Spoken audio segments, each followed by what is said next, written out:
Good morning student. कैसे हैं? मस्त हैं? व्यस्त हैं? Well done. आज हम बहुत ही महत्वपूर्ण और वेरी वेरी इंपॉर्टेंट टॉपिक करने जा रहे हैं, जो एक बहुत अहम पॉइंट ऑफ व्यू एग्ज़ाम को देखते हुए, तो उसका नाम है आर्ट ऑफ नोट मेकिंग। कि नोट मेकिंग कैसे की जाए, इट मीन्स कि नोट्स कैसे तैयार किए जाएं, how to prepare the notes for the examination point of view.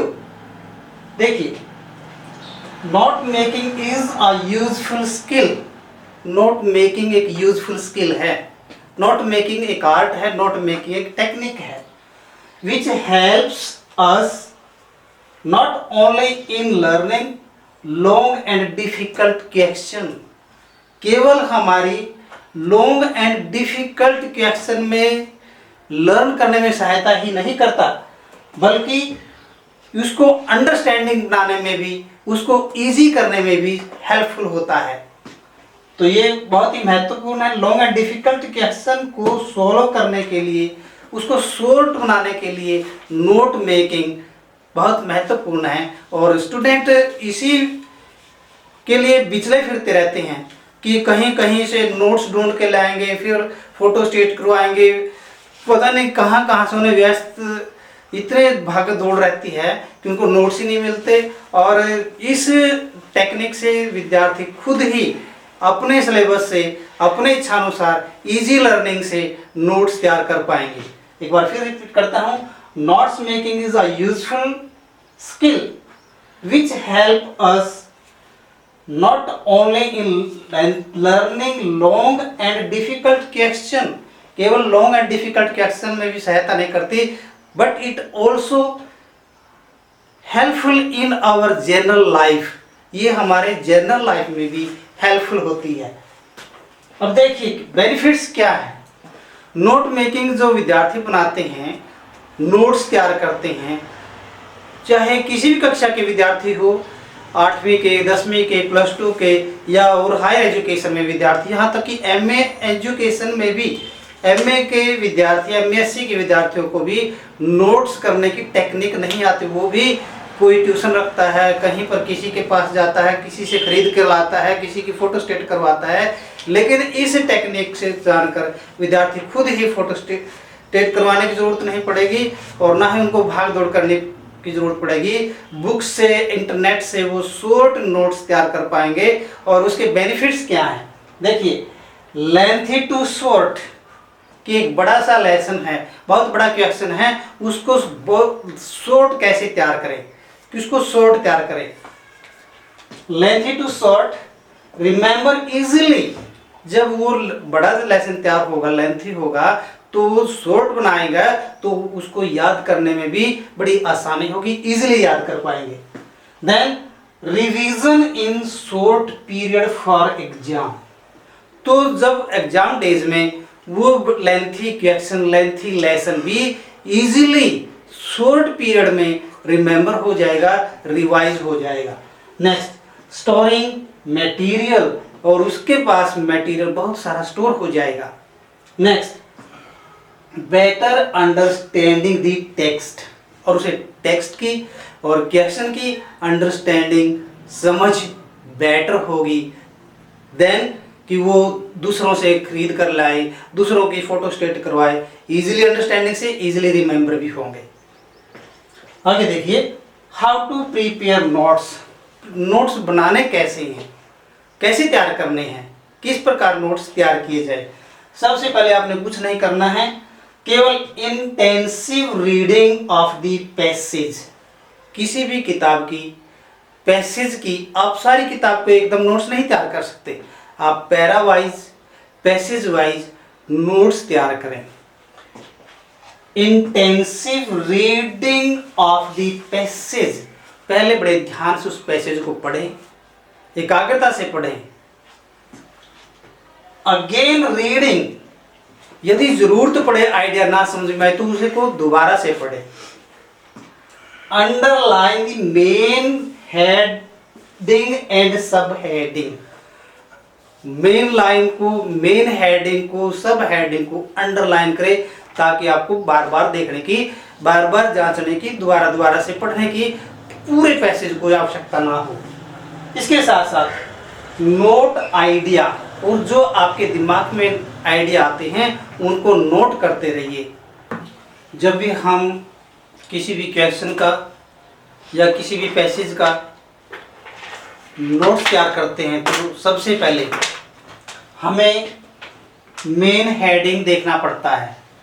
तो सबसे पहले पैसेज में मेन हेडिंग देखिए कि पैसेज में मुख्य बात क्या कही गई है, उसको मेन हेडिंग को यहाँ पर नोट लिख दीजिए जिससे भी रिलेटेड है। मान लीजिए फ्रीडम ऑफ इंडिया पे लिखा गया है तो freedom of India main heading में लिख दीजिए ऐसे। अब जब मेन हेडिंग लिख देंगे तो उस पैसेज को आप एक एक लाइन को जब देखेंगे तो उसके कुछ सब पॉइंट होंगे। तो आप यदि बहुत बड़ा पैरा है तो उसको डिवाइड कर दे 8-8, 10-10 लाइनों का अंडरलाइन करके ऐसे ऐसे उसको छोटे छोटे वो बना लें पहले ही, और फिर उनमें से देखें। तो 8 या 10 लाइन का एक एक पैरा को आप यदि बहुत बड़ा पैसेज है या बहुत बड़ा क्वेश्चन है तो उसको इस प्रकार से डिवाइड करें। एक पेज के 3 भाग बना लें और फिर अंडरलाइन करके ऐसे देखें। मान लीजिए एक पार्ट में यह आता है कि फ्रीडम ऑफ इंडिया, तो main heading freedom of India होगा। उसके साथ साथ जो जो भी बातें कही गई है 2, 3, 4 बातें उससे रिलेटेड नोट करें उसके नीचे, वो सब हेडिंग में आएगी। मेन हेडिंग के बाद सब हेडिंग लिखें और पॉइंट वाइज लिखें। फर्स्ट नंबर पे ये है, सेकंड नंबर पे ये है, थर्ड नंबर पे ये है और फोर्थ नंबर पे ये है। पॉइंट ऑफ दी सब हेडिंग, पॉइंट लिखें सब हेडिंग के क्या क्या किस किस से चीज से जुड़े हुए हैं और उनमें क्या क्या बातें कही गई है। अब जब आप ये मेन हेडिंग लिख देंगे और उसके बाद सब हेडिंग लिख देंगे तो आपको आसानी हो जाएगी। फिर उसके बाद क्या करेंगे आप, brief summary of the question, उस सारे क्वेश्चन की आपने, मान लीजिए एक पैरे में ये 3 पॉइंट हैं, 4 पॉइंट हैं, उसके बाद एक और पैरा लीजिए, फिर 3-4 पॉइंट लीजिए, फिर एक और पैरा लीजिए मेन हेडिंग, फिर उसके सब हेडिंग लीजिए। फिर उस सब हेडिंग के बाद मान लीजिए आपके मेन हेडिंग 3 मेन हेडिंग बन गए हैं, 3 मेन हेडिंग बन गए हैं। 3 मेन हेडिंग के नीचे ब्रीफ समरी लिखिए। जो ब्रीफ समरी लिखेंगे वो टू दी पॉइंट होनी चाहिए। Giving the main gist of the passage, कि पैसेज में निचोड़ देना आपने, उसे कंक्लूजन निकाल के देना है कि बहुत बड़ी बातें नहीं लिखनी, मेन जिस्ट पे ही आ जाना है। इसके बाद शॉर्ट सेंटेंसेज, बहुत बड़े सेंटेंसेज ना बनाएं, छोटे छोटे सेंटेंसेज में, छोटे छोटे वाक्यों में उसको लिखें। इसके साथ ही same according to the passage, कि पैसेज से रिलेटेड ही होने चाहिए या क्वेश्चन से रिलेटेड ही होने चाहिए, वो बाहर के कोई आपने उसमें एडिशन नहीं करना है। आगे देखिए, अवॉइड मेंशन दी एग्जाम्पल, उसमें आपने और किसी प्रकार के एग्जाम्पल को ऐड नहीं करना है, किसी प्रकार के उदाहरण आपने अपनी तरफ से उसमें शामिल नहीं करने हैं, इस बात का आपने ध्यान रखना है। वो अब इसके बाद क्या आएगा, जब आप ये सारा कर लेंगे, मेन हेडिंग के बाद ये सब हेडिंग भी लिख देंगे, पैरे को डिवाइड भी कर लेंगे छोटे छोटे पैरों में, और फिर उसको फिर ब्रीफ समरी भी लिख देंगे, तो उसके बाद आती है एब्रीवेशन एंड सिंबल्स। जो सिंबल्स और एब्रीवेशन प्रयोग किए गए हैं पैसेज में, क्वेश्चन में, एब्रीवेशन सिंबल्स क्या होते हैं कि जो एक बहुत बड़ी, जो आपको याद करने में या आपको समझने में स्पेलिंग की या उसकी मिस्टेक लगती है या डिफिकल्टी महसूस होती है, तो इस प्रकार से उनको छोटा छोटा करके लिखे। मान लीजिए जैसे ये गवर्नमेंट लिखते हैं आप GOVE, GOVERNMENT, गवर्नमेंट। तो आप इसको GOVT लिख दीजिए, ये इसका एब्रीविएशन हो जाएगा, ब्रीफ या सिंबल माना जाएगा। मान लीजिए एजुकेशन शब्द है EDUCATION, तो आपने पूरा एजुकेशन लिखने की जरूरत नहीं, वहां पर आप सिर्फ EDU ही लिख सकते हैं। इसी प्रकार बहुत जैसे डिस्ट्रिक्ट है DISTRICT डिस्ट्रिक्ट, तो आप सिर्फ DISTT से भी काम चला सकते हैं। इस प्रकार से आपने एब्रीविएशन या सिंबल लिखने हैं। तो आपने 5, 4, 7, 8, 10 जितने भी उसमें से आपको ऐसा लगता है कि इजीली जो अंडरस्टैंड करने में, आपको याद रखने में सुविधाजनक, उसी प्रकार से उनको लिखना है। अब लास्ट में बात आती है title of the passage. Title of the passage क्या लिखना है, ये कक्षा 11वीं और 12वीं के सिलेबस में है।